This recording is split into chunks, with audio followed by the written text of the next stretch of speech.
हज़रत उस्मान दामादे नबी है, हज़रत उस्मान दामादे नबी है। जो शहादत का बहाना ढूंढता। अब मैं, अगर आप पूरी रात जग गए और आप दुआ किए बगैर चले जाए तो हम समझते हैं कि हजरत वाला जो आए हैं ममदूह मुकर्रम, और हमारा रात जागना बेकार हो जाएगा।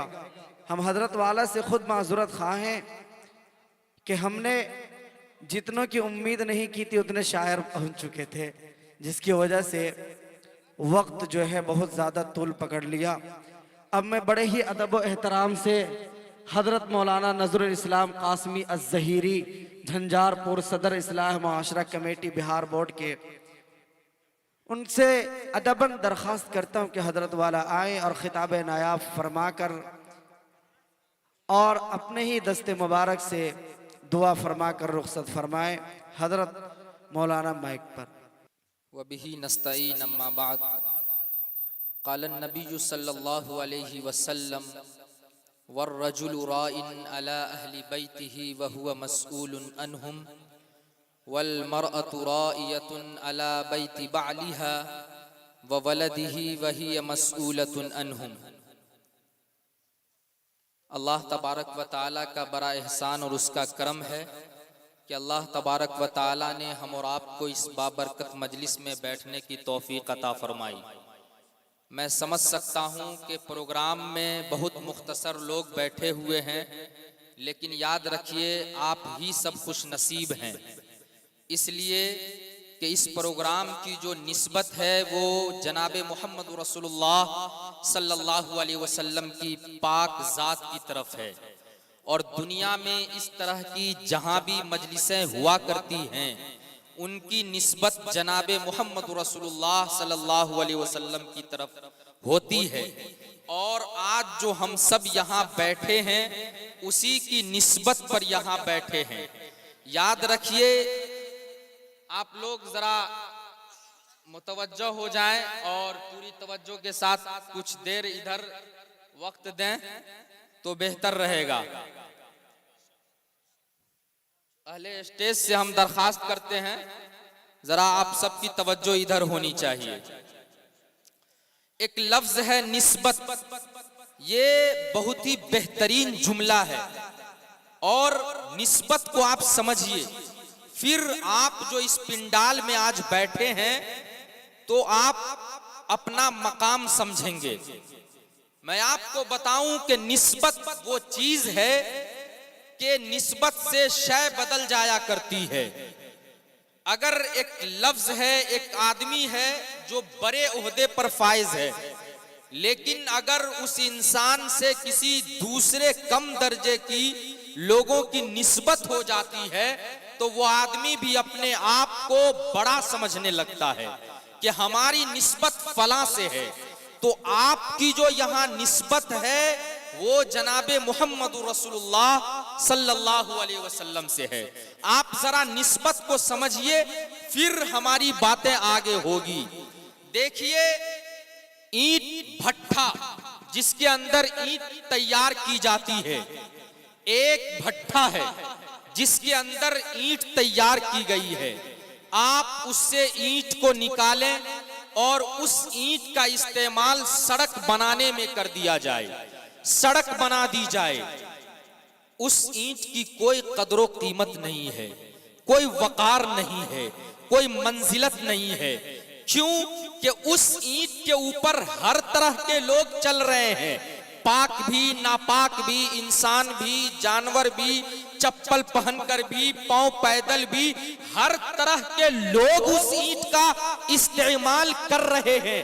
लेकिन अगर उसी भट्ठे से निकली हुई ईंट का इस्तेमाल अगर मस्जिद के अंदर कर दी जाए और मस्जिद की दीवार खड़ी कर दी जाए, अब वो ईंट इज्जत वाली हो जाती है, अब वो ईंट कद्र वाली हो जाती है, अब वो ईंट शान वाली हो जाती है।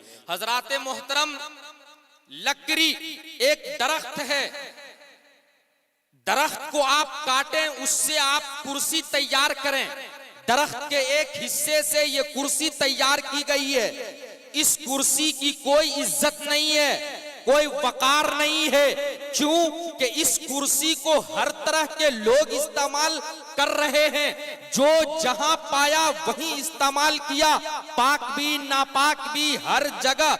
लेकिन अगर उसी दरख्त के दूसरे हिस्से से कुरान पाक रखने के लिए रेहल तैयार कर दिया जाए, अब वो लकड़ी इज्जत वाली हो जाती है, अब वो लकड़ी शान वाली हो जाती है, अब वो लकड़ी मकाम वाली हो जाती है। मार्केट में सबसे ज्यादा सस्ता कपड़ा अगर कोई मिलता है तो वो पॉलिस्टर का है। क्या इससे सस्ता कपड़ा कोई और नहीं है। आज तो लोग उसको खरीदना नहीं चाहते हैं। लेकिन अगर इसी सस्ते कपड़े से कुरान पाक रखने के लिए गिलाफ तैयार कर दिया जाए, अब वो कपड़ा इज्जत वाला हो जाता है, अब वो कपड़ा मकाम वाला हो जाता है, अब वो कपड़ा मर्तबा वाला हो जाता है। हजरात मुहतरम, एक कारखाना है, कारखाना जो कागज तैयार करता है, सादा सैंपल कागज। एक ही कारखाना है, उसका काम है कागज तैयार करना। उस कागज पर अगर अखबार और पेपर को लिख दिया जाए और छाप दिया जाए, उस कागज की कोई इज्जत नहीं है, कोई मकाम नहीं है। लेकिन अगर उसी कारखाने के निकले हुए कागज पर कुरान पाक को लिख दिया जाए, अब वो कागज इज्जत वाला हो जाता है, अब वो कागज शान वाला हो जाता है। अब अज़्ज़हीरी को डंके की चोट पर बोलने दिया जाए कि जब ईंट की निस्बत मस्जिद से हो जाए वो शान वाली हो जाती है, लकड़ी की निस्बत रेहल से हो जाए वो शान वाली हो जाती है, कपड़े की निस्बत कुरान पाक से हो जाए वो शान वाला हो जाता है, कागज की निस्बत कुरान पाक से हो जाए वो शान वाला हो जाता है। इसी तरीके से जिस इंसान की निस्बत जनाबे मुहम्मदुर रसूलुल्लाह सल्लल्लाहु अलैहि वसल्लम से हो जाती है, वो आदमी भी शान वाला। तो हमारी निस्बत उसी पर है। हम कम हैं लेकिन मोहतरम है। आइए बड़ी तेजी के साथ जनाबे मुहम्मदुर रसूलुल्लाह सल्लल्लाहु अलैहि वसल्लम का एक पैगाम मैं आपके हवाले करता हूँ। समाज के लोगों, मुआशरे के लोगों, जब हम अपने इलाके को देखेंगे, अपने समाज को देखेंगे, अपने मोहल्ले को देखेंगे, तो आपको आपके इलाके में, आपको आपकी बस्ती में, सोसाइटी में, समाज में दो तरह के लोग नजर आएंगे, दो तरह के इंसान नजर आएंगे। आप जब देखेंगे तो आपको आपकी बस्ती में, शहर में, सोसाइटी में, समाज में एक ऐसा इंसान नजर आएगा जिसके पास अल्लाह रब्बुल इज्जत ने बहुत सारी दौलतें दी है, बहुत सारे जमीन जायदाद भी है, मकान भी है, दुकान भी है, खेत खलियान भी है। अल्लाह रब्बुल इज्जत ने उस इंसान को हर चीज से नवाजा है, किसी चीज की उसकी जिंदगी में कमी नहीं है। लेकिन उस इंसान की झोली में, उसके दामन में, उसके आंगन में सब कुछ तो है, सारी चीजें मौजूद है, सारी दौलतें मौजूद है। सिर्फ एक दौलत नहीं दिया है, अल्लाह ने उसको एक दौलत से छीन रखा है। तो समाज के अंदर वो आदमी अपने आप को अपाहज ख्याल करता है। वो आदमी ये समझता है कि मेरे पास कुछ भी नहीं है, मैं मुकम्मल नहीं हूँ, मैं नामुकम्मल हूँ। जबकि सारी चीजें मौजूद है, सारी दौलतें मौजूद है, सिर्फ एक चीज मौजूद नहीं है, एक दौलत मौजूद नहीं है, जिसके बिना पर वो अपने आप को मुकम्मल ख्याल नहीं करता है। लेकिन इसी इलाके में, हमारी ही बस्ती में, हमारे ही मोहल्ले में, हमारे ही खानदान में आपको एक ऐसा इंसान नजर आएगा जिसके पास बहुत सारी दौलतें नहीं है, मकान दुकान नहीं है, खेत खलियान नहीं है, बैंक बैलेंस नहीं है, कार कोठरी नहीं है, बस थोड़ी बहुत चीजें हैं, जिंदगी गुजर रही है, बमुश्किल गुजर रही है। लेकिन अल्लाह रब्बुल इज्जत ने उसके घर में, उसकी झोली झोली में एक दौलत दी है जो उस मालदार को अल्लाह ने न दिया, और इस गरीब की झोली में इसके आंगन में मौजूद है। समाज के लोगों, मुआशरे के लोगों, वो आदमी अपने आप को मुकम्मल ख्याल करता है। वो समझता है कि मेरे पास किसी चीज की कमी नहीं है, मैं मुकम्मल हूँ। उस मालदार के पास सारी चीजें मौजूद थी, एक दौलत नहीं है, तो वो अपने आप को मुकम्मल नहीं समझ रहा है। लेकिन उस गरीब के पास कुछ भी नहीं है, सिर्फ एक दौलत मौजूद है, वो अपने आप को मुकम्मल ख्याल कर रहा है। आप सोच रहे होंगे, फिक्र कर रहे होंगे, आखिर वो दौलत कौन सी दौलत है, वो नेमत कौन सी नेमत है। कलेजे पर हाथ रखिए और फैसला कीजिएगा, तो आपका दिल गवाह देगा, आपका ज़मीर बोलेगा। वो नेमत एक औलाद की नेमत है, वो नेमत एक बेटा की नेमत है, वो नेमत एक बेटी की नेमत है। और अल्लाह रब्बुल इज्जत की दी हुई नेमतों में से ईमान के बाद अगर कोई नेमत बड़ी नेमत है और दौलत बड़ी है, तो वो एक बेटा की दौलत है, वो एक बेटी की दौलत है। समाज के लोगों, मुआशरे के लोगों, जब हमने बेटा को इतनी बड़ी दौलत होने को तस्लीम कर लिया, अपनी बेटी को इतनी अजीम नेमत होने को तस्लीम कर लिया, तो हम अपने बाल बच्चों के बारे में कहां तक फिक्रमंद है। हमने कभी अपने बच्चों के मुस्तकबिल को बेहतर बनाने के सिलसिले में गौर किया? हमने कभी सोचा कि हमारे बेटे का मुस्तकबिल, उसका फ्यूचर अच्छा से अच्छा हो, बेहतर से बेहतर हो, हमारा बेटा हमारा नाम रोशन करे, वो एक कामयाब जवान बने। आज हमारा पूरा का पूरा मोहल्ला, हमारा समाज, हमारा खानदान एक बेटा को बेहतर बनाने के सिलसिले में जाहिल है, हमारा मुआशरा जाहिल है, हमारा खानदान जाहिल है, हमारा घर जाहिल है। और आज मैं इस स्टेज से पूरी जिम्मेदारी के साथ इस बात को कह सकता हूं कि आज बच्चों के बिगड़ने में, बच्चों के बर्बाद होने में, बच्चों के बेहिस और बेज़मीर होने में अगर किसी का सबसे बड़ा हाथ है और किसी ने सबसे बड़ा रोल अंजाम दिया है, तो एक माँ का है, एक बेटी का है, एक बीवी का है, एक बहन का है। क्यों कि आज माँ की जिंदगी में कुरान नहीं है, माँ की जिंदगी में हदीस नहीं है, माँ की जिंदगी में रसूल की तालीमात नहीं है। यही वजह है, यही वजह है कि समाज को, इलाके को, मुआशरे को, खानदान को, घर को, जहां से बच्चा निकल के आ रहा है, जिस गोद और जिस छाती से बच्चा दूध पीता है, पलता है, बढ़ता है, भला बताइए जब वही गोद सोनी है, जब वही गोद उजड़ चुकी है, इलाके को अच्छा बच्चा कहां से मिल सकता है, मुआशरे को अच्छा बच्चा कहां से मिल सकता है। आज माओ को पता नहीं है, माए जाहिल है, चोरी का माल खाना सही होगा या नहीं सही होगा, आज माए नहीं जानती है। यही वजह है, यही वजह है कि जहां से बच्चा निकल के आ रहा है वही गोद उजड़ चुकी है, तो इलाके को अच्छा बच्चा कैसे मिल सकता है। आज बाप जाहिल है, आज बाप को पता नहीं है कि हलाल क्या है, हराम क्या है। आज बाप को इन सब चीजों का इल्म नहीं है। याद रख लीजिए, समाज के बापों, मुआशरे के बापों, आप अपने बच्चों का मुस्तकबिल अगर रोशन देखना चाहते हैं, तो आपको ये फिक्र करना होगा कि हम अपने बच्चों के पेट में जो लुकमा और दाना डाल रहे हैं वो हलाल है या हराम है। आज बाप को इन सब चीजों का इल्म नहीं है। बाप तो ये समझते हैं कि मेरे बच्चों का पेट नहीं बल्कि एक बोरिया है, बोरिया एक झोला है, बस झोले को भरना है, बोरिये को ठूसते चले जाओ। अब चाहे वो हलाल माल हो या हराम माल हो, जैसा भी हो, बस बोरिये को भरना है, झोले को ठूसना है। समाज के बापों, अगर आप ये चाहते हैं कि हमारे बच्चे का मुस्तकबिल एक अच्छा मुस्तकबिल हो और बेहतर हो, तो आपको ये फिक्र करना होगा कि हम अपने बच्चों के पेट में जो दाना डाल रहे हैं, जो खुराक और जो लुकमा पहुंचा रहे हैं, वो हलाल है या हराम है। अगर आप अपने बच्चों के पेट को हराम के दाने और लुकमे से भरेंगे, तो आपका बच्चा कभी भी आपका नाम रोशन नहीं कर सकता है, वो अपना मुस्तकबिल और फ्यूचर कभी भी अच्छा नहीं बना सकता है। अल्लाह के रसूल अलैहिस्सलातु वस्सलाम ने इरशाद फरमाया, ऐ सहाबा की जमातो, ऐ सहाबा की जमातो,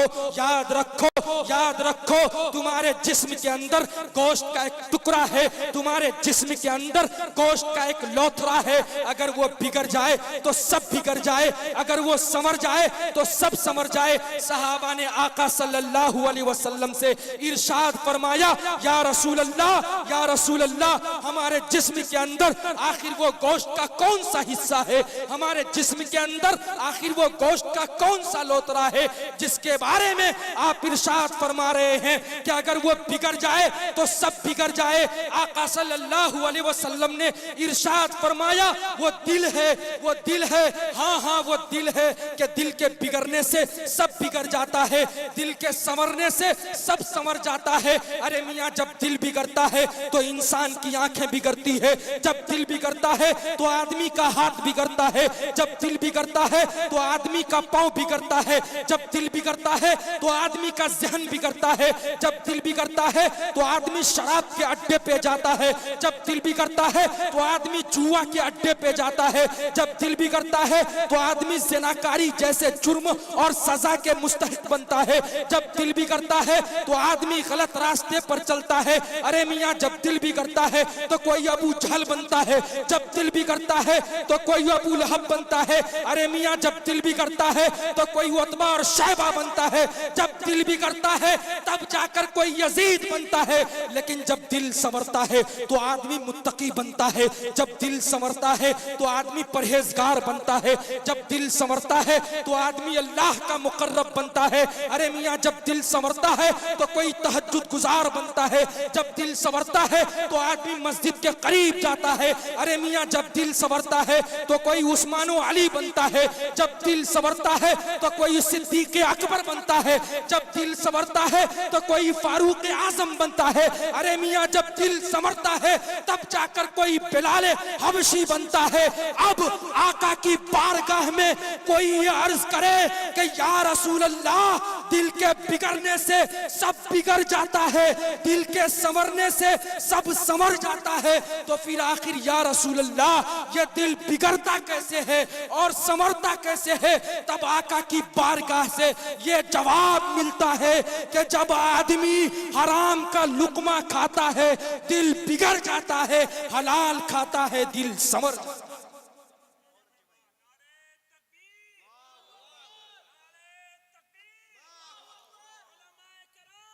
एक अच्छा बेटा नहीं बन सकता है।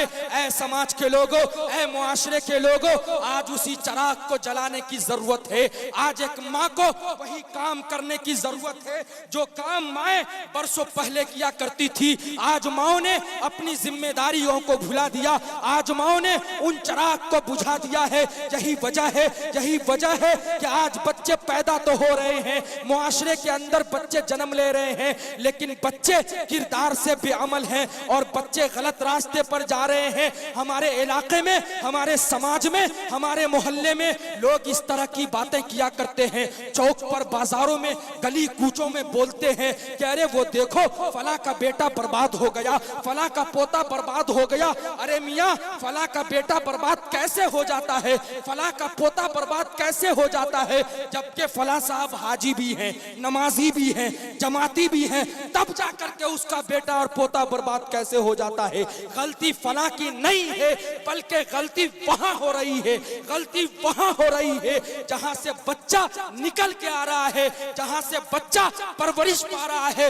वही गोद सोनी है, वही गोद उजड़ चुकी है। हमारे मुहाशरे में, हमारे मोहल्ले में और देहात के इलाकों में क्या हाल होता है मैं आपको बताता हूँ, एक मंजर आपको दिखाता हूँ। देहात के इलाके का हाल ये होता है कि जब हल्की सी हवा चलती है, आम के मौसम में देहात का हाल ये होता है कि हल्की सी हवा चलती है, छोटे छोटे मासूम बच्चे होते हैं, 10 से 11 साल के बच्चे होते हैं। हल्की सी हवा चलने पर वो छोटा सा मासूम बच्चा चल पड़ता है झोला लेकर के फला के दरख्त से आम तोड़ने के लिए, किसी दूसरे के बागीचा और पेड़ से आम तोड़ने के लिए। अम्मी नहीं मना करती है, अब्बा नहीं रोकते हैं, बेटा तुम कहाँ जा रहे हो, अपने पास तो तो कोई पेड़ नहीं है, अपने पास तो कोई दरख्त नहीं है, तुम कहां से आम लाने जा रहे हो, तुम कहां से आम लाओगे?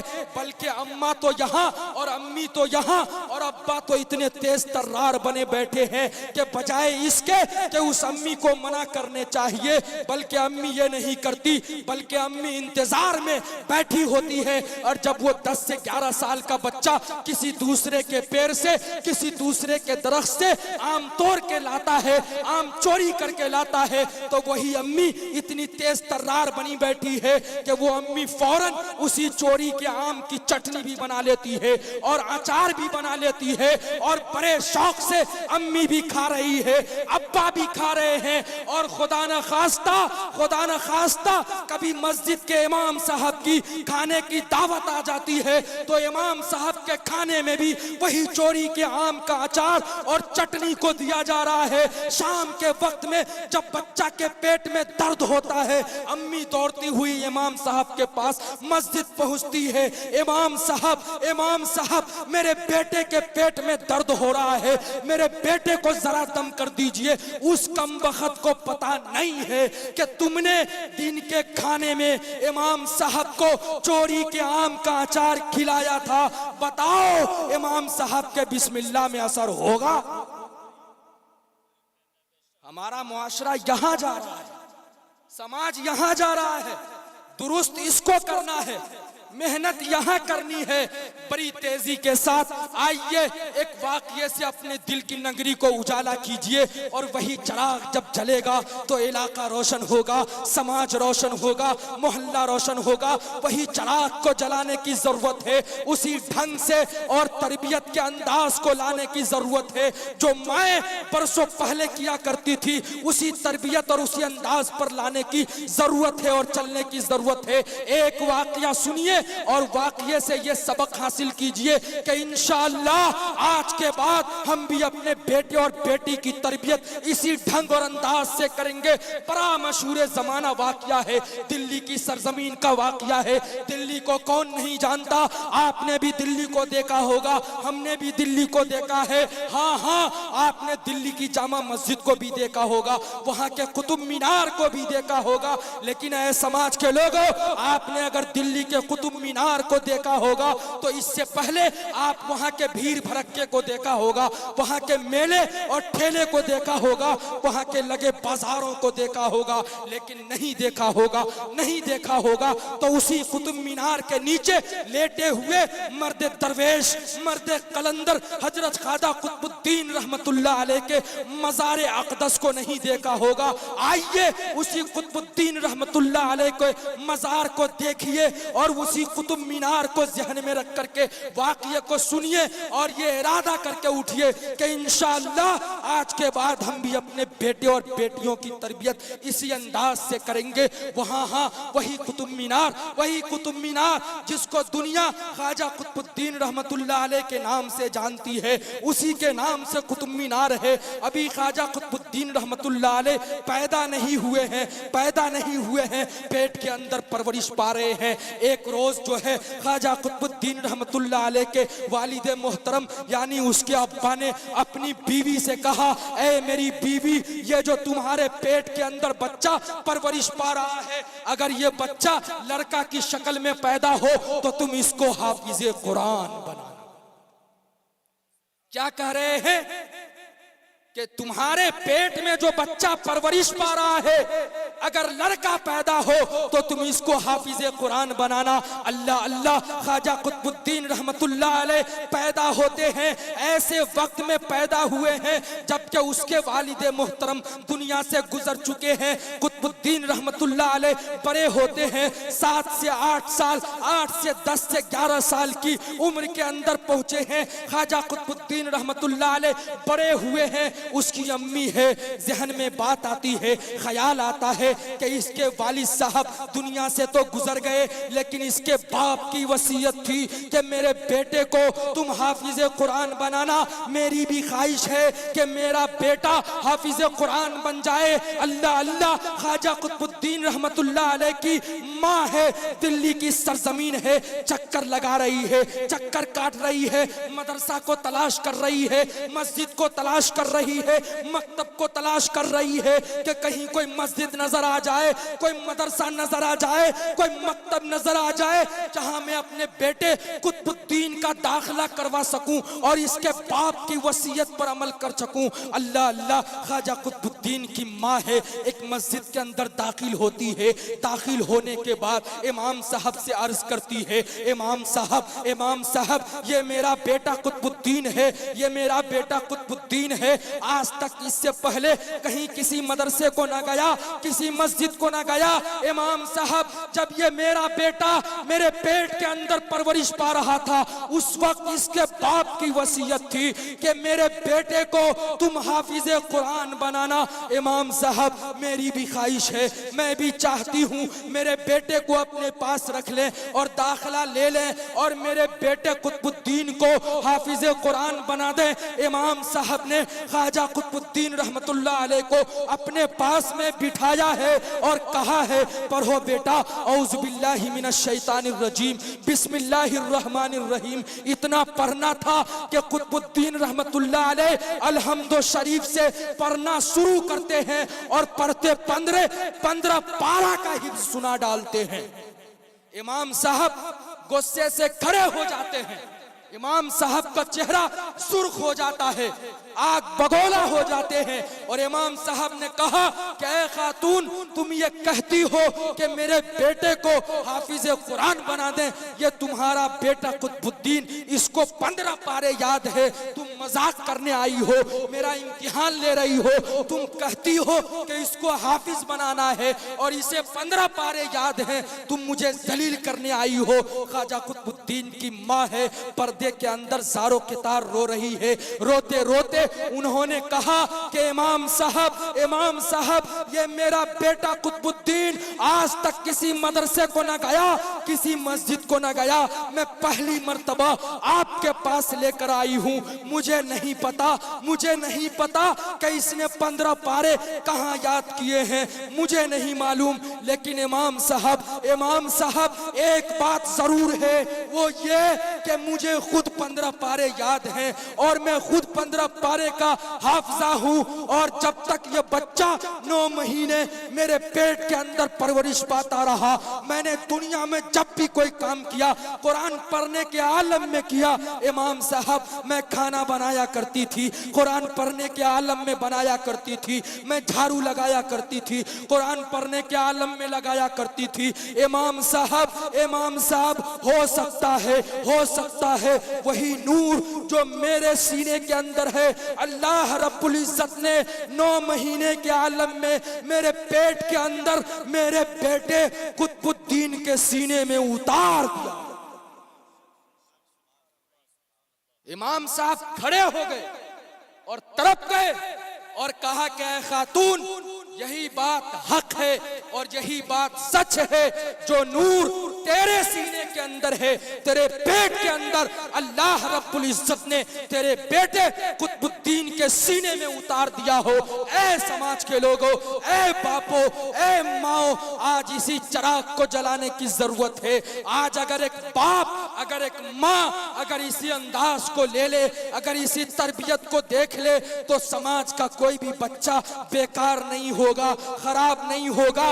अब करना क्या है, करने को क्या काम है? अब जो बाप बन गए वो तो बन गए, जो माँ बन गई वो तो बन गई, अब करना क्या है? तो आइए बड़ी तेजी के साथ एक काम में आपके हवाले करके अपनी बात को खत्म करता हूँ। एक काम आपको बताता हूँ, जो बाप बन गए वो बन गए, जो माँ बन गई वो बन गई। अब करना क्या है? तो करने को ये काम है कि हमारे जो छोटे छोटे मासूम बच्चे हैं, हमारी बच्चियां हैं, खुदारा इसको मकतब से जोड़िए, मदरसा से जोड़िए, अपने बेटे को मकतब से जोड़िए, मदरसा से जोड़िए। याद रख लीजिए समाज के लोग, लोगों, मुआशरे के लोगों, जिस समाज के अंदर मदरसा होता है, जिस समाज का मकतब मजबूत होता है, जिस मोहल्ले के अंदर मदरसा का निजाम चलता है, जिस मस्जिद के जरिए मकतब का निजाम चलता है, वो इलाका रोशन होता है, वो मोहल्ला रोशन होता है, वो समाज रोशन होता है, वहाँ के माँ बाप रोशनी महसूस करते हैं।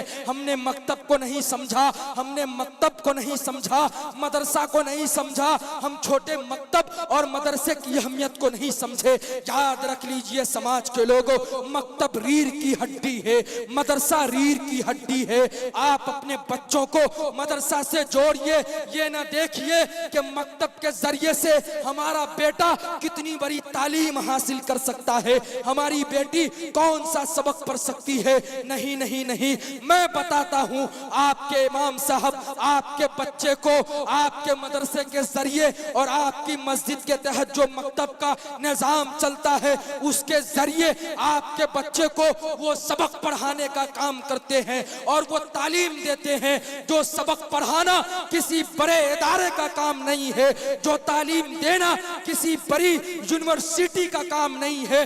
जो तालीम आपके इमाम साहब आपके छोटे छोटे बच्चे को टूटी चिटाई पर बैठ करके मस्जिद के जरिए देते हैं, याद रख लीजिए समाज के लोगों। आइए बड़ी तेजी के साथ मैं मकतब की अहमियत को बताऊं। कल क़यामत के दिन अल्लाह के रसूल अलैहिस्सलातु वस्सलाम ने इरशाद फरमाया, याद रख लीजिए, याद रखिए, एक है आलिम बनना, एक है हाफिज बनना, एक है मुफ्ती बनना, एक है काजी बनना, लेकिन ये सब जितने हैं ये सब फर्ज़े किफ़ाया है, फर्ज़े किफ़ाया है। जानते हैं फर्ज़े किफ़ाया का मतलब क्या होता है? फर्ज़े किफ़ाया ये है कि अगर इस पूरे इलाके में एक मुफ्ती बन गया, अगर एक काजी बन गया तो पूरे इलाके और मोहल्ले के सर से बोझ उतर जाएगा। लेकिन याद रख लीजिए, याद रख लीजिए, एक है कि फर्ज़ ऐन है और फर्ज़ ऐन ये है कि समाज का हर बच्चा, मुआशरे का हर बच्चा, समाज की हर बेटी, हर औरत, हर माँ, हर बाप, हर लोग समाज के अंदर इस लायक कम से कम जरूर हो कि उसे कुरान करीम देखकर पढ़ना आ जाए। अगर किसी बाप ने अपने बेटे को इस लायक न बना सका, अपनी बेटी को इस लायक न बना सका कि उसका बेटा, उसकी बेटी कम से कम देखकर कुरान पढ़ने के लायक हो जाए, अगर ऐसा न कर सका तो कल क़यामत के दिन ऐसे बाप को अल्लाह मुजरिम की शक्ल में अपने सामने खड़ा करेगा और उससे सवाल करेगा, बता तूने अपने बेटे और अपनी बेटी को मेरी किताब याद कराने और मेरी किताब पढ़ाने के लायक क्यों नहीं? ये सवाल होगा।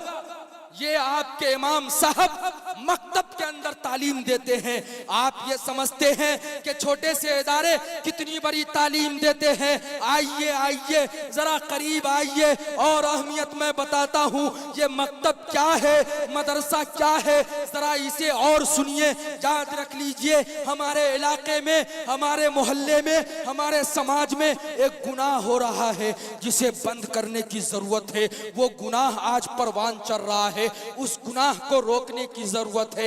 इस गुनाह को देखिए और सुनिए और सुनने के बाद आपको यह अंदाजा होगा कि मकतब कितनी बड़ी दौलत है, मदरसा कितनी बड़ी चीज है और क्या नेमत है। आपको अंदाजा लग जाएगा आज हमारे इलाके का हाल क्या है, हमारे मुआशरे का हाल क्या है, वो गुनाह क्या है और वो कौन सा गुनाह परवान चढ़ रहा है। वो गुनाह ये है कि आज हमारे इलाके में, हमारे मोहल्ले में, हमारे समाज में, हमारे खानदान में, हमारे इलाके में अगर किसी के बाप का इंतकाल हो जाता है, किसी के चाचा और दादा का इंतकाल हो जाता है, तो उस रूह कब्ज़ मैयत को एक एक और दो दो दिन तक के रोक कर रखा जाता है। अगर मस्जिद के इमाम साहब, मौलाना साहब खड़े होकर के कहते हैं, मेरे भाई तुमने किसके इंतजार में रूह कब्ज़ मैयत को रोक करके रखा है, जनाजे को रोक करके रखा है, तो घर से जवाब आता है, फला बेटा मुंबई में है, फला बेटा हैदराबाद में है, फला बेटा दिल्ली में है, जब वो फ्लाइट से आ जाएगा तब उसके कफन दफन पर अमल किया जाएगा। ऐ समाज के लोगों, ऐ मुआशरे के लोगों, आपको रसूलुल्लाह की वो हदीस याद नहीं है? अल्लाह के रसूल ने फरमाया, ऐ समाज के लोगों, ऐ मुआशरे के लोगों, ऐ खानदान वालों, ऐ घर वालों, सुनो सुनो सुनो, अगर तुम्हारे इलाके में, तुम्हारे मोहल्ले में, तुम्हारे समाज में, तुम्हारी बस्ती के अंदर अगर किसी के बाप का इंतकाल हो जाए, किसी के चाचा और दादा का इंतकाल हो जाए, तो उस रूह कब्ज मैयत को रोक करके न रखो, जल्दी करो, जल्दी करो, उसके कफन दफन में देर न करो। लेकिन हम किसके इंतजार में रोक करके रखे हैं? वो बेटा जो लूम में काम करता है, वो बेटा जो जड़ी में काम करता है, वो पोता जो फैक्ट्री में काम करता है। ऐ समाज के लोगों, ऐ मुआशरे के लोगों, आपने जिस बेटे और पोते के इंतजार में जनाजे को रोक करके रखा है और उसको तकलीफ दिया है, क्या आपने कभी आने वाले बेटे से सना भी सुनी, कभी दरूद भी सुनी, कभी जनाजे की दुआ भी सुनी, कभी जनाजे की नमाज का तरीका भी सुना? याद रख लीजिए, अगर आपके बेटे को, आपके पोते को अगर सना याद है, दरूद याद है, जनाजे की दुआ याद है, जनाजे की नमाज का तरीका पता है, तो फिर कोई और नहीं, मैं मुफ्ती नजरुल इस्लाम फतवा देता हूँ, आप उस जनाजे को एक दिन नहीं 2 दिन तक रोक करके रखे। कसम खुदा की, जब वो बेटा आएगा और अपने बाप के जनाजे की नमाज खुद से पढ़ाएगा, अल्लाह तबारक व ताला उसके बाप की मग़फ़िरत फरमा देगा।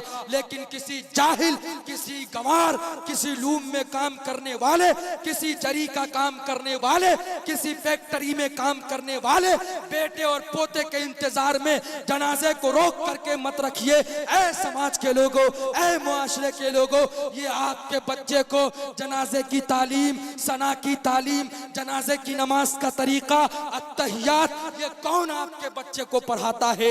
ये तालीम देना क्या किसी बड़े इदारे का काम है? जनाजे की दुआ याद कराना क्या दारुल उलूम देवबंद का काम है? नहीं नहीं नहीं, ये सब सबक आपके इमाम साहब आपके बच्चे को आपकी मस्जिद के अंदर तालीम देते हैं, छोटे से मदरसे के अंदर तालीम दी जाती है। इसलिए समाज के लोगों, मुआशरे के लोगों, आइए अहद कीजिए, मस्जिद के काम को परवान चढ़ाइए और मस्जिद की तामीराती काम में जमकर हिस्सा लीजिए। और जब ये मस्जिद अपने मुकम्मल परवान तक पहुंच जाए, फिर अल्लाह से दुआ कीजिए और मस्जिद के अंदर मकतब के सिस्टम को बहाल कीजिए। अगर मकतब चलता है तो उसके निज़ाम को बेहतर कीजिए, अगर इदारा है, मदरसा है, तो मदरसा को मजबूत कीजिए और अपने बच्चे को मकतब से जोड़िए, मस्जिद से जोड़िए। याद रख लीजिए, अल्लाह के रसूल अलैहिस्सलातु वस्सलाम ने एक मर्तबा इरशाद फरमाया था मस्जिद की फजीलत को बयान करते हुए कि अगर किसी शख्स ने अगर चिड़िए के घोंसले के बराबर भी अगर किसी ने मस्जिद तामीर कर दी, चिड़िए के घोंसले के बराबर मस्जिद नहीं हो सकती है, लेकिन तरकीब है, अहमियत है, फजीलत है। अल्लाह के रसूल ने फरमाया कि अगर किसी ने चिड़िए के घोंसले के बराबर भी मस्जिद तामीर कर दी, कल कयामत के दिन अल्लाह तबारक व ताला जन्नत के अंदर उस इंसान को भी महल अता करेगा। इसलिए बस आखिरी बात और आखिरी पैगाम यही है कि अपने बच्चों के बारे में फिक्रमंद होइए। आप अपने बच्चों के पेट में जो दाना और जो लुकमा डालते हैं उस पर तवज्जो दीजिए, वो हलाल होना चाहिए। हराम के लुकमे से अपने आप को बचिए, अपने बच्चे और बच्चियों को भी बचाइए और अपने छोटे छोटे बच्चे को मदरसा से जोड़िए, मस्जिद से जोड़िए, मकतब से जोड़िए और इलाके के अंदर जो मस्जिद बन रही है उसको मजबूत कीजिए, परवान चढ़ाइए। अल्लाह तबारक व ताला से हम दुआ करते हैं, अल्लाह तबारक व ताला इन तमाम बातों को कहने सुनने से ज्यादा अमल की तौफीक अता फरमाए। वाखिर दावाना अनिल हम्दुलिल्लाह।